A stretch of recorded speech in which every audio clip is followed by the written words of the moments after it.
بسم الله الرحمن الرحيم. الحمد لله رب العالمين.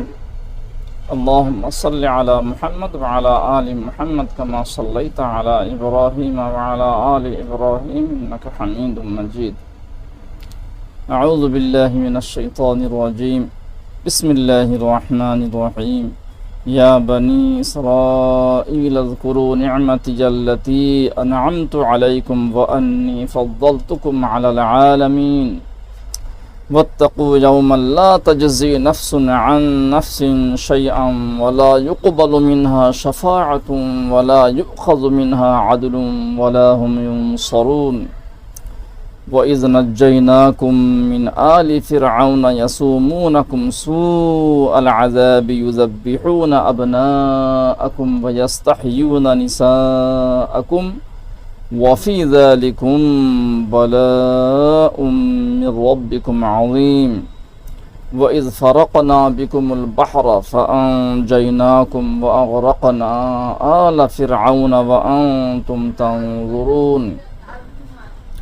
وَإِذْ وَاعَدْنَا مُوسَىٰ 40 لَيْلَةً ثُمَّ اتَّخَذْتُمُ الْعِجْلَ مِن بَعْدِهِ وَأَنتُمْ ظَالِمُونَ ثُمَّ عَفَوْنَا عَنكُم مِّن بَعْدِ ذَلِكَ لَعَلَّكُمْ تَشْكُرُونَ. وَإِذْ آتَيْنَا مُوسَى الْكِتَابَ وَالْفُرْقَانَ لَعَلَّكُمْ تَهْتَدُونَ. اے اولاد یعقوب، میرے ان احسانات کو یاد کرو جو میں نے تم پر کیے اور تم کو تمام دنیا جہاں والوں پر خاص فوقیت دی تھی.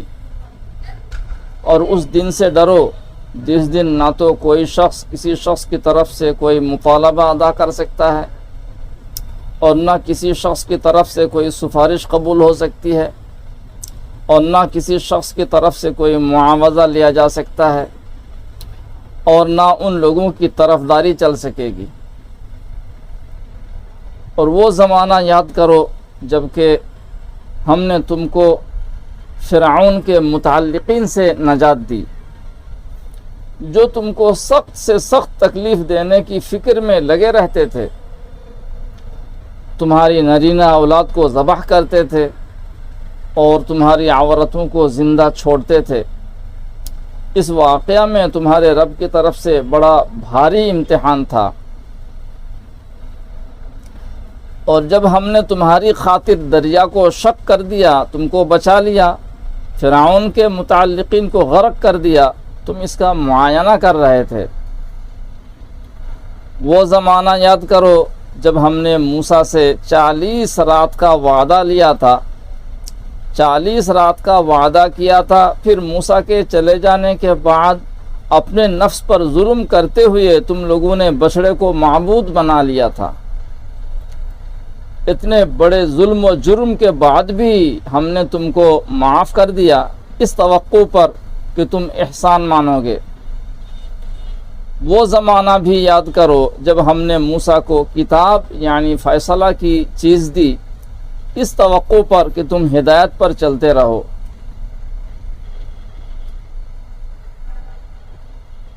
چونکہ اہل کتاب میں سے یہود پہلی قوم ہیں، اس وجہ سے ان کو اللہ جل جلالہ ایمان کی دعوت دے رہے ہیں اور ان کے پاس تورات یعنی کتاب کا، آسمانی کتاب کا علم تھا. اس وجہ سے بھی ان کا ایمان دنیا والوں کی نظر میں کافی اہمیت کے حامل ہے. اور نزول قرآن کے زمانے میں خاص طور سے مشرکین مکہ یہود کو لیڈر مانتے تھے کتابی علم کے میدان میں. آسمانی کتاب کے علم کے سلسلے میں ان کو پیشوا اور مقتدی مانتے تھے. یہی وجہ ہے کہ رسول اللہ صلی اللہ علیہ وسلم کے سچے رسول ہونے کی دلیلیں ان کے پاس جا کر کے معلوم کر کے لاتے تھے اور وہی سوالات کرتے تھے جو سوالات یہود کے علماء سکھا دیتے تھے. اللہ جل جلالہ ہم سب کو کامل ایمان اور صحیح اسلام پر ثابت رکھے. وما علینا الا البلاغ.